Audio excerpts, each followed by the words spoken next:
Hi there, Loy Machedo speaking to you from loymachedo.com. Who's Loy Machedo? Think Personal Branding. Okay, I've been seeing this on my feed for quite a number of days. That is this Sweden riots over the Quran burning. Okay, now generally you don't hear violence or problems in Sweden. You think it's a very calm country like Switzerland, Sweden, Denmark. You think it's very peaceful and calm. But now all of a sudden there is this Quran burning thing happening. Now, just to give you an idea, just for me to state my view explicitly, look, I am against any kind of, violence related to religion. Whether you're a Muslim harming someone, let's say someone drew a caricature of Prophet Muhammad, and the answer to this was chopping and cutting off someone's head, I'm against it. Now, you might say, Loy, then aren't you against them drawing the cartoon? See, there are people, all kinds of people. Like there was this doctor, Indian doctor, who commented boldly on my Facebook. He said, your wife looks like a 4-year-old whom, if you pay money, you can get her for sex. And she wouldn't mind it also. So this is what he said. Now, is this inappropriate? Absolutely. Okay, but does he have a right to say it? Yes, it is his right. He can say whatever the hell he wants. However, that does not mean there's no accountability. There is no price he has to pay. Now, he is paying a price for it, which is why he's no longer on social media. And he will have to pay, he'll have to face the music for what he did. Now, in the same way, the people who drew the, caricature of Prophet Muhammad, whatever, the first question which I always tell people is this allowed in that country? Now, in Saudi, if you were to forget drawing a caricature, in Saudi, if you say anything about Islam or Prophet Muhammad, in Saudi, it is against the law. You'll not only be punished, maybe your head will be chopped off, you'll be killed, maybe you'll be put in jail for the rest of your life. Now, is that wrong or is it right? No, it's a law of the land in Saudi. Okay. Now, in France, on the other hand, you have this so-called freedom of expression, where you can make fun of any religion and it's okay. They don't have a problem because it's freedom of expression. Now, I know what you'll say, Loy, but it's double standards. Why? Because you cannot make fun of Jews. You cannot make fun of the Holocaust. Okay? But now, agreed, I agree with you that yes, double standards are shown there. But then again, it is the law of the land. France, law of the land. Okay? Now, coming to Sweden, maybe Sweden has the same thing where you can burn the Quran, you can draw the image of the Prophet, you can make fun of Christians, Hindus, Muslims, whatever. It's within the law, within the framework, it's acceptable, fine. Okay, so that is the law of their land. So maybe I don't like it, but then you got to follow it. Now, for example, in India, they say it's a secular country, they say it's democracy, they say whatever. But now, they have a problem. In India, majority are Hindus. They have a problem if anyone makes a joke of Hindus. And they will respond to it with violence. This has happened. Now, I'm not saying all the Hindus are bad. I'm not saying all the Hindus are good. Okay? Now, there has been, for example, there was this, comedian, Muslim comedian, who made some Ram Sita jokes. Munawar, his name is. Okay? And what I said is, yes, freedom of speech and freedom of expression is there, but you're a Muslim. You should have made some Muslim jokes. It would have, nobody would have bothered. You're a Muslim, you're making Muslim jokes. But now you're a Muslim making fun of Hindus. Now, are you within the law? Yes, you are having your freedom of expression. But is there a law, part of the law that can take you to task? And, lo and behold, they found a loophole maybe in the system, or they started boycotting him, or they started to use political muscle to make his life miserable. But then it was not as if he was not aware of it. Now, I have also told you this in my videos, that I'm staying right now in Thailand. I'm an Indian passport holder staying in Thailand. Okay. If you notice, I never, ever speak anything got to do with Thailand. Nothing at all. Good, bad, nothing. I just don't want to get into good or bad. Nothing. I'm just grateful. Why? Because I'm using common sense. I don't want to speak good. I don't want to speak bad. I'm very happy. But what do I choose to speak about? And here comes the next part. I don't know anything of Thailand. I'm being honest. I don't know. I really don't know. I don't know the history. I don't know what is the current situation. I, in fact, don't even read anything in the papers about it. What I read regards to Thailand is only what concerns me. Okay, what is my visa process? What is the taxation I have to pay? I have to take care of the accountant? What do I have to speak with the lawyer? Only that I focus on. But where am I an expert on? I was in Dubai for 40 years. I am an Indian passport holder, so those are the two things I'm knowledgeable about. Now, if you actually notice, when I was in Dubai, when I was in UAE, Muslim country, Arabs, Islam, never spoke anything about it. Neither good nor bad. If I had to speak anything, I would say only good. Even if I didn't believe it. Why? People say, oh, you didn't have guts and all. No, it's common sense. If I speak, just check what happened to Mansoor. Mansoor is an Emirati Arab local. He's been in jail now for, I think, 20 years in solitary confinement. He's an Arab, he's a Muslim, he's an Emirati. He's in jail with no light, no meeting human beings, in a dark cell, no phone, no internet, no books to read, nothing. I think 10 or 15 years. Is that bravery? No, that's foolishness. Okay, so just because you say, oh, you don't have guts, why don't you do something and get yourself in trouble and show your guts? So that is what I tell people. So when I was in Dubai, common sense, I didn't want any trouble, didn't speak. After I left that place, then I said, now I can talk about it. I know many people say, oh, now you're in Thailand, so you're not going to say anything. No, I'm not going to say anything. And people ask me, then only after you leave? Yes, because after I've left and I'm never going to come back, then maybe I can share my, if there was any bad. Until now, thankfully, everything has been good. Why? Mind my own business, do my own thing. So, coming back. Now, about India also. I've told you this many times. If I was in India, if I actually was in India, I would never, ever speak about politics. Why? Because either there is left or right. If I keep the left happy, maybe the right will attack me. If I keep the right happy, maybe the left will attack me. So that's why, if I was in India, I would never speak on either left or right for peace of mind. I don't want someone throwing a petrol bomb, setting me on fire, or catching me with 10, 20 guys and hitting me. That's what goes on. Not saying the whole of India, but yes, you just need one mad person to do it. Okay. Now, coming to this Swedish burning of the Quran. See, here's the thing. This politician, what is his name? I'll give you his name. I've written his name here. He's a Danish guy. His name is Rasmus Paludan. Okay. Now, this Swedish national, okay, came to public attention in 2017 when he started making anti-Muslim YouTube videos. He justified his stunts in Denmark, such as burning the Muslim holy book, sometimes wrapped in bacon, that is pig meat, as a tribute to free speech. Okay, the enemy is Islam and Muslims. The best thing would be if not a single Muslim left on earth, he said in his 2018 video. He was sentenced to 14 days in jail in 2019 for racist remark in Denmark. Later, he faced 1 month of imprisonment with 2 additional months of suspension. And he was found guilty of 14 different charges of racism, defamation, and hazardous driving. Okay. Now, the hardline or the Stramkurs in Swedish, they failed, the party he was in, failed to win a single seat in Danish last election. Now, Paludan plans to run in June 2013.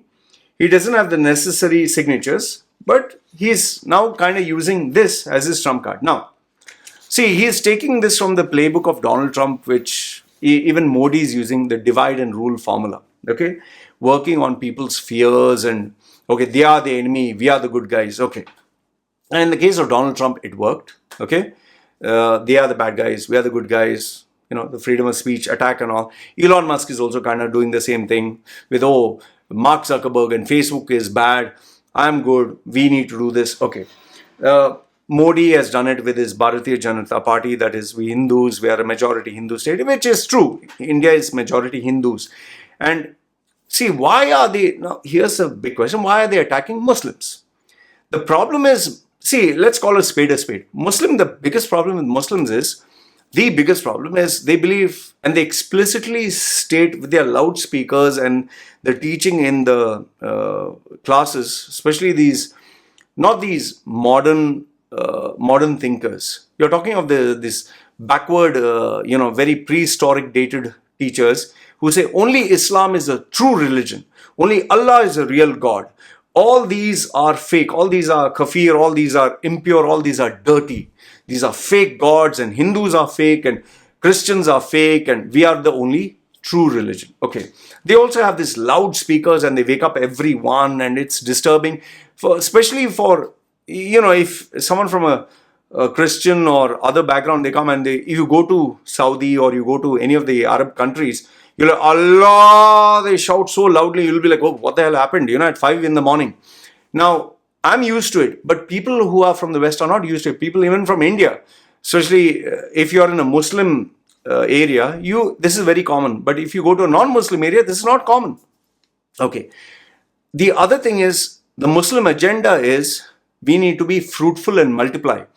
The only way a religion can spread is if you have more number of members in it. That is why Dr. Zakir Naik, he's busy converting, he's memorizing chapter 6, verse 7 of Surah, Allah Ta'ala said this, blah, blah, blah, blah. He'll keep going very fast. They want to convert more people. Another way of conversion is, which they call this love jihad, where one guy marries a girl who's not of Islam, converts her by making her fall in love with him, and then marries her and have children, and he converts those children to Muslims. Okay? And because in Islam, it is allowed to marry 4 girls, okay? So they marry 4 girls, they impregnate them, and they have many children. Now, this doesn't mean every Muslim is doing that. This doesn't mean every Muslim's agenda is that. But you can be rest assured, this is what is being taught to the majority. Like in India, you have a majority that is brain dead, okay? You have even in every religion, whether Christianity, whether like I get Christians who tell me, I pity your daughter. They tell she is going to be born with a satanic father. This is what they actually tell me. Okay. So even in Hindus also, you have some backward thinkers who believe in, I'm a Brahmin, you're a Kshatriya, the stars have to align, you have to see the birth charts to get married. So they still believe, which is perfectly okay. Now, I don't mind any religion as long as it doesn't harm. The problem with Islam is they believe we have to spread our religion through any means possible. That is why you see even ads on Facebook. Oh, if you donate to Allah and you donate to this masjid, you'll get a place in Jannah. I have even forwarded those videos where they're actually saying with the, Allah music at the background, Allah, if you donate and build a masjid, Allah will give you in Jannah, He'll give you a seat, He'll give you a paradise, He'll give you... And you even have this brain-dead chaps who say, you'll get 72 virgins. I mean, what are you talking? It's like the gift of 72 pussies, just having sex. That is your benefit. And they even have some idiots who say, you'll get the land of milk and honey. You'll enjoy.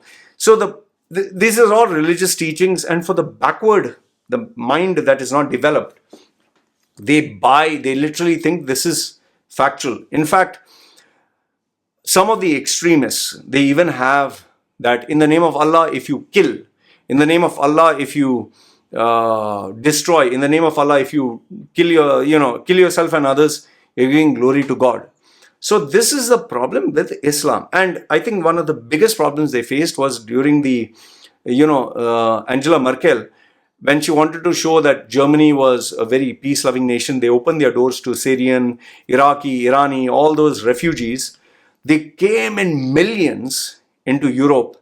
And the worst part is, instead of them integrating into European culture, they are now forcing the European culture to integrate to them.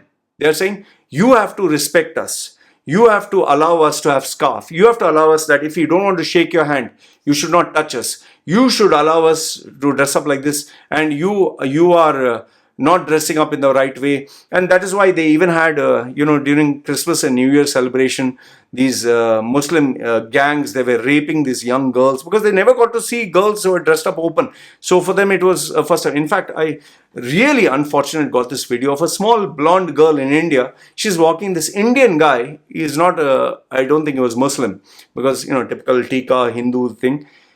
He goes to this girl taking a bunch of red roses, actually forwarded in my WhatsApp group. He touches her like this, and gives her the rose and does like this and go, what are you doing? What are you doing? This is a problem with our Indians. When they see any girl, no matter what age, they will not spare you. So, coming to the main point, the problem with Islam is it doesn't accept other ideas. It doesn't accept gays, homosexuals. It doesn't accept modern ideas. It doesn't accept other gods. It accepts only they are pure, they are right. We should have emotion. So because of all this, there is hatred towards Muslims. Okay? I'm being honest with you on this. Now, does that mean all Muslims are bad? No. Does that mean all Muslims think alike? No. But when you have this defect, when you have all this violence that is taking place in the name of Allah, like when they're chopping, cutting and all that, they say Allahu Akbar, and when they're bombing someone, Allahu Akbar. So obviously the hatred will be there. So now you have this side, these people trying to show we are strong. We need to stop this spread of Islam. And because of this, because of few extremists, you're getting these people in between who have to suffer. In fact, you don't have to be an extremist to know this. There have been so many debates online where moderate Muslims have come and they are talking of, let's say, I remember this one video where this lady was speaking on the attacks on some of the people in the city. And this lady dressed up, with this Hezbollah, this scarf, which was, the typical Palestinian scarf kind of thing. And she's like, yeah, and she's speaking good English. Her English is pretty good. And she's saying, I welcome you to our campus and all that. And you're speaking of these Americans who are killed. But what about our Muslim brothers and sisters who are being killed by this and that? Now, there was no mention of religion. There was no mention of Islam, nothing. They just said, in America, few Americans were killed due to violence. Now, all of a sudden, she brings Islam and Muslim, and she got schooled properly. Now, when you have people like this who don't condemn the violence that is taking place with other, even for me, when I spoke on the threats that were happening to my wife and daughter, a Muslim guy, his name is whatever, Asif Iqbal or whatever, Mohammed, whatever, instead of saying this Indian chap who sexualized your wife and child, his statement was, I wish I can get that, he's saying, why are you feeling bad about this when you can insult Allah? If you're hurting our feelings, this shouldn't hurt you. Just see. Now, instead of condemning and saying this is wrong, that someone sexualized your wife and child, instead of that, he brings his Muslim agenda there. Now, this is the very reason why even moderate Muslims are not tolerated by many. In fact, I get people who tell me, Loy, have you read the Quran? Loy, have you experienced Allah? Now, they feel they're doing something good. But here's the thing. Why are you offering unsolicited advice? It's like someone flashing his private parts and saying, have you tried this? This is the best thing in the world. Now, maybe your intentions are good, but for me, I find it pretty disgusting. So, coming to my final verdict on this Swedish riots of the Quran, it is wrong. It is wrong because this politician is using hate to succeed. That's number one. Number two is, instead of focusing on education, instead of focusing on doing good to others, instead of focusing on love or growth, forget, even if not love, at least education, infrastructure, employment, he's focusing on hate towards a group. This is not acceptable. And see, here's the thing. If you burn a Quran, you burn a Bhagavad Gita, you burn a Bible, if you ignore it, just let it be and don't react, they'll eventually realize nobody cares. And then finally people will get bored of it. It is when you react that is where the problems take place. And last but not the least, the ones who are, causing all this riots and looting and all that, these are not people who are doing it for any particular side. Like Black Lives Matter, they were looting and destroying public property. How does it help Black Lives Matter? It doesn't make sense, right? So overall, what I want to tell you is this is just a political move. Hate is now become the weapon of choice. Divide and rule has become the agenda. I would tell any person of any religion, Muslim, Hindu, Christian, atheist, whatever religion you have or don't have, keep it private. Use it to be a good human being and do good for others. Don't use it to harm anyone. And last if not the least, these politicians who are busy trying to garner votes and supports for whether it's a Nazi thing or a Muslim thing or Christian thing or Hindu thing, whatever it is, just ignore these people. If you ignore them, they don't exist. You want to do worthwhile anything good for religion, do it for helping others. Or if not even helping others, at least helping yourself become a better human being, studying well, having a great career, savings, and a better quality life. That's what I would say. I'm totally against what this guy is doing. This burning of the Quran and this violence and all that. I'm totally against it. And I would just tell the Muslims, I know it is hurting and offending you. Just ignore the guy. Just ignore it. If all of you ignore, there's no noise. Finish. Then he can't do anything, right? He'll burn in his own hatred and he will eventually lose. As it is, he has been losing. So this is what I wanted to share with you. Let me know your thoughts in the comments below. And like I said, violence is not the answer, neither is hate. Having said that, this is me signing off. You guys take care.